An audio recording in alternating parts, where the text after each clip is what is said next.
intro again. Don't. Please don't. You really gonna do this? Well, it's our show. We do what we want. Oh my god, no. Not another freaking wrestling podcast. Yay! Like I said, I don't give people like me. So either you love me or you don't. I love you. I love you too. Cody Rhodes is hot dog water solidified. Welcome back, everybody, to another episode of Not Another Freaking Wrestling Podcast. We are recording live today from Taxomania 3, better known as Classic Carpet City. For God's sake. I am KD. And I'm Shane Daniels. I'm Jake Murphy. And I'm the promoter of this shit, Tyler. And I'm the most specialist of guest referees, Will. And we're here with a very special guest this afternoon. We are here with the one, the only, Martin Stone. Gentlemen, thank you very much for having me on today. Man, thank you so much for being here. We're excited to have you on the show, and we're excited to have you on the podcast. Honestly, didn't know if we'd be able to get you on or not. Yeah, this is pretty great. More than welcome. Again, thanks for having me on.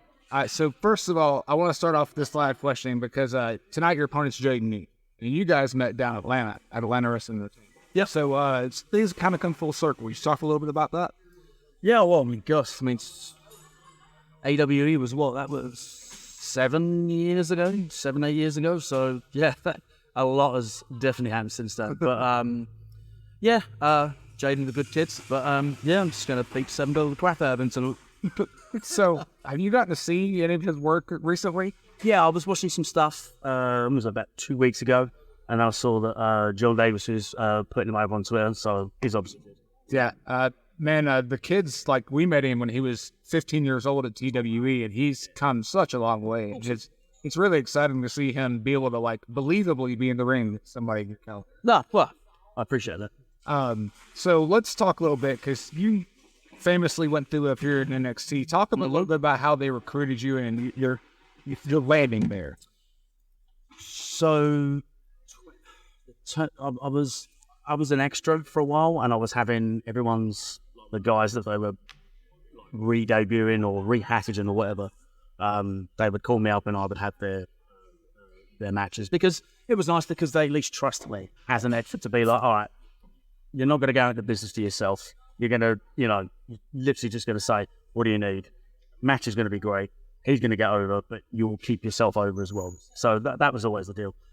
And then I got a random phone call for the UK tournament, which was January 2017, I think, the UK tournament.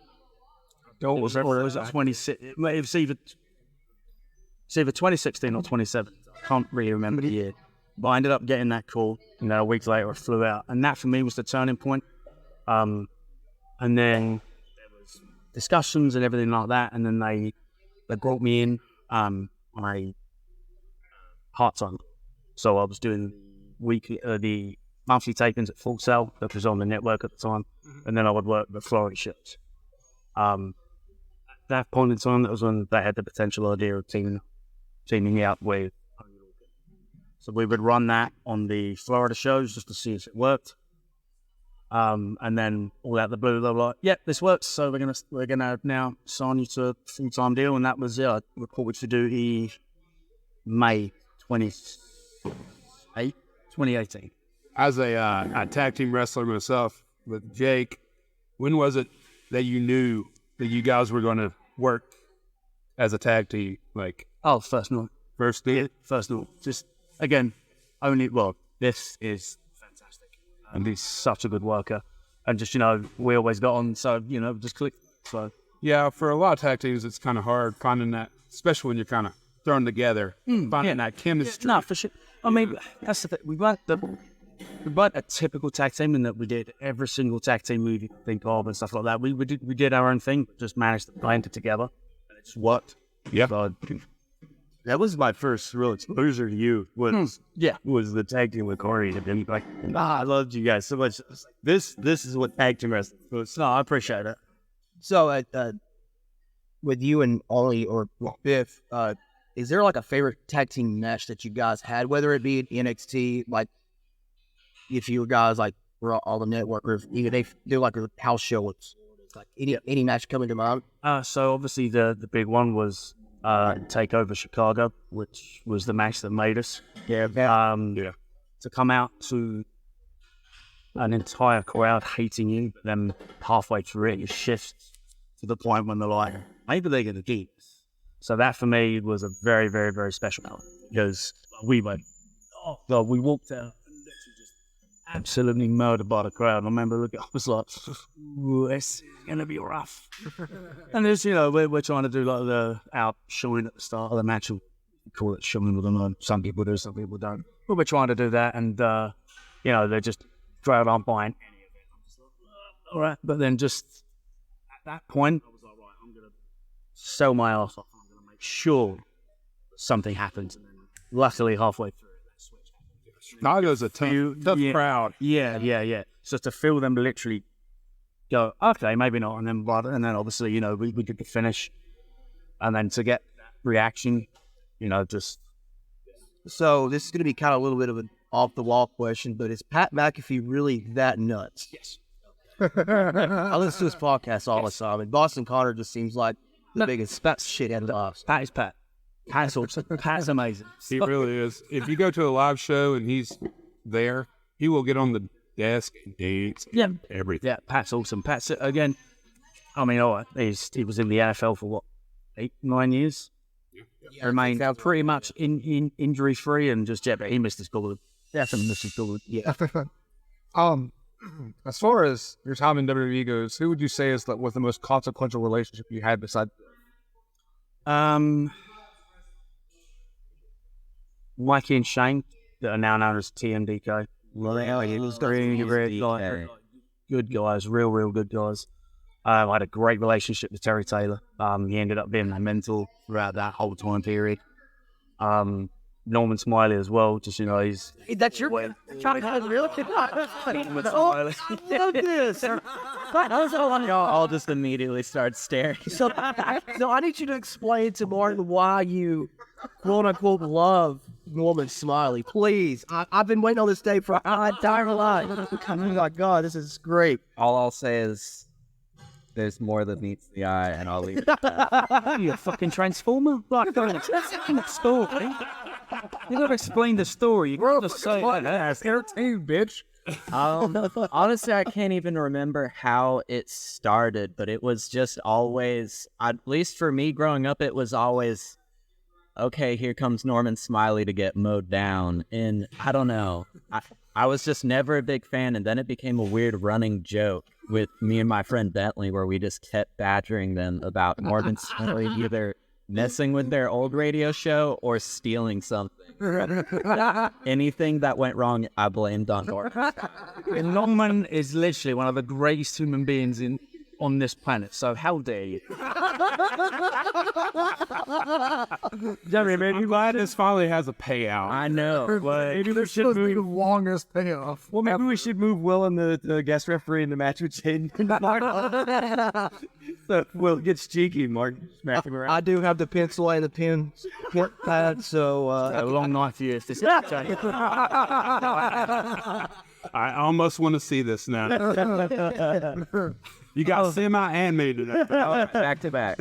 So, oh my gosh. When you were released from WWE, what was that like for you? Just trying to regroup and everything. So, was it a surprise at all?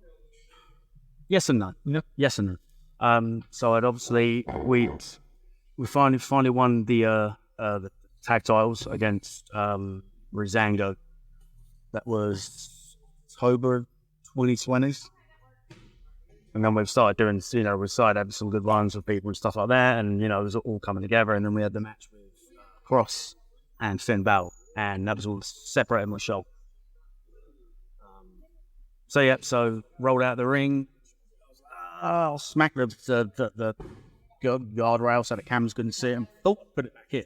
I was like, yes, here we go. Jumped up, grabbed the top rope, straight back out. So went and got a scan the next day. And the surgeon was like, well, you've got a grade 1 and a grade 6 ACL strain. 1 is you can just rehab it to 2 or 3. Then we look at surgeries like, yours is 6, so definitely surgery. I was like, wonderful. Okay, here we go. Brilliant. And then, so then obviously they had to take that to strip us of the titles, which sucked. It did suck because I knew where we were going, and it was doing pretty good. But then, so I got surgery. I did the rehab. I came back for the last black and gold main event of NXT against Wesley and I can't remember their name. What's exactly? Wes and MSDK? No, MDK. No, MSK. Sorry, lads. Sorry. So we came back and had that match, and it was awesome. Yeah. Then I wasn't good. yeah, just again, that was like, I mean, I'd worked Zach once on the Indies, like years before that. And that was the first time I'd got in there with Wes, and just clicked. It was a real fun match.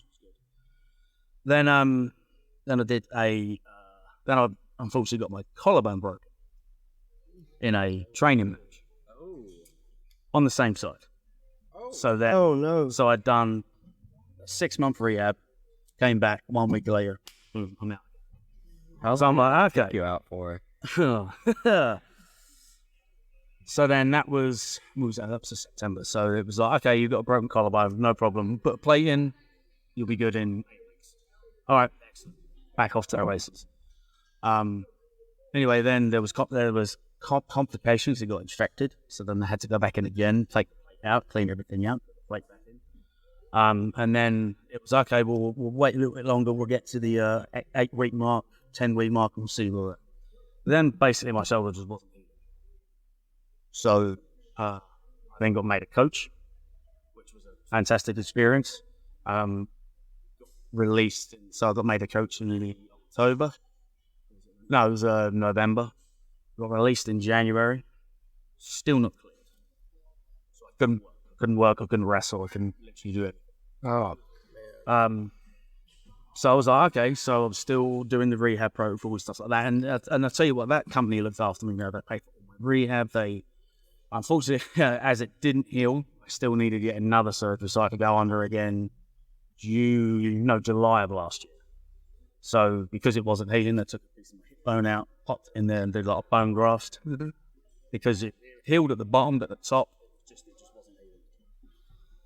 So, yeah, then finally got cleared December of last year. So literally I was on the shelf for a year. Wow. Yeesh. And they took care of all that? Took care of everything. They really, they did look after me. So, I mean, the circumstance around getting released sucked, but I've been there before because it was the second time I was there. So It wasn't so much getting released I was concerned at. I was just like, how do I earn money now? How do I try and capitalize on this run that I've just had? I couldn't. So it's kind of slipped away a little bit and everything like that. But so I was more concerned about, okay, how do I provide a living for my family? Because right now I can't. Still in a sling, like just it was awful. But yeah, luckily, thankfully, we're all good now. So yeah, here we are. So what have you been up to since WWE? Apart from rehab and getting surgery, so my first match back was January 13th for Coastal Championship Wrestling in Florida. Who are Florida? I'm sorry. How dare you? No, so I don't know. Coastal Championship Wrestling is awesome. Yeah, they sell out all of their shows. Oh, that's great. They run 5 to 9 times a month. Oh, like they are huge. Yeah, they are literally a traveling company. Who was that match with? The first match was with Ozzy Killmeister. How'd they hear? Good kid, yeah. That was good. Yeah, I mean, I was blown sky. Blown sky. The 2 bumps, I was like, oh, it's been nearly 2 years. Oh, don't tell me that. Don't tell me that. But, yeah. You enjoy it, yeah. Totally, yeah. So then just, and again, my shoulder's healed, but obviously I'm trying to be careful with it. I'm not trying to go mental and be like, right, I need to work every weekend. I should do because obviously there's a plate, so I'm going to be fine.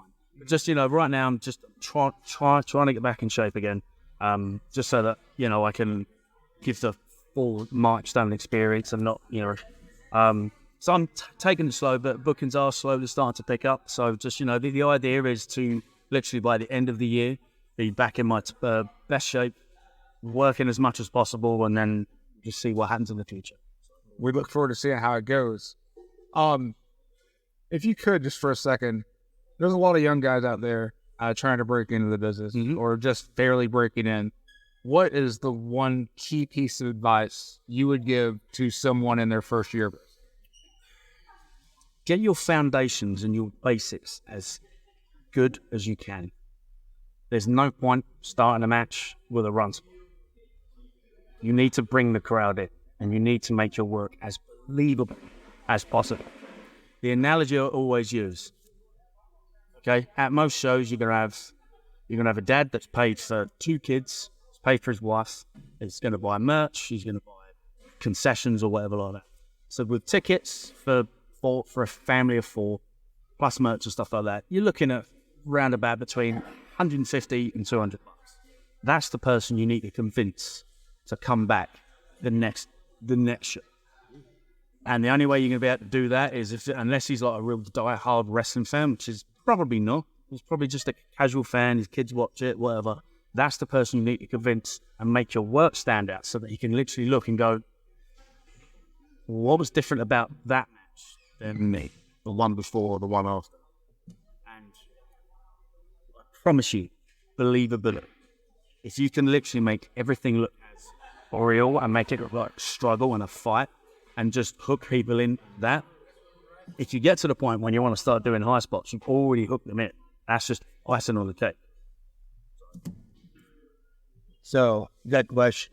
Far away. Do you remember when Lex Luger had the medal in his forearm and he said his finish? Yeah. So, are we going to see the same thing like with your shoulder? What, with the flying shoulder tackles? Yeah. No. Hear me out. It's believable. It's fun. It really was. You know? Would you pitch that to Triple H if you were... No, definitely not. No. He'd look at me and be like, Remember how big Luger was? We should make this bigger. Definitely make it bigger. But, yeah. That was a great question. yeah, I'll say you just killed the conversation, didn't you? Yeah, you really. That's what I'm here for, guys. What would you consider at this point in your career to be the moment? Like when you just look back and said that was this biggest moment in my career. That was me at the pit. Take over Chicago first. That was Chicago, definitely. I would say when that tactile was on us, but it was during COVID. It was during the pandemic. Yeah. You know, there was a crowd there, but obviously they're in these boxes and they've got to wear masks. And they can't really make, you know, it was a great moment, but just take over Chicago free. Just I'd say COVID era wrestling was the buzzkill for a lot of people, especially like you, Drew, stuff like that. I mean, he won the big one. There was no crowd one, yeah. I mean, what kind of moment is that? Like, Yeah, I had worked your ass off. I literally had what would have been one of my dream matches against Kushida in front of nobody. Mate. So In front of nobody. I was talking to Will about this earlier, and this is maybe just a personal taste preference, but like, I really enjoyed the COVID era of wrestling. I think we saw a lot of people up their promo game. Yep. We saw a lot of people tighten up their work because there's not a crowd there to react to make the people on television believe. Yep. So, like, for you as a performing during that era, what was something that you really took away from? The one thing I wish I'd done personally was done less and made smaller things mean more. Because that was the perfect time to pull the business back. Okay, let's not concentrate on doing so much stuff. Let's pull it back and we can kind of regroup. I did slow my stuff, but I did. So I do kick myself for that. But it was good to be able to go out there and just, it was like, okay, well, you can't call anything. So you've just got to go out there and work.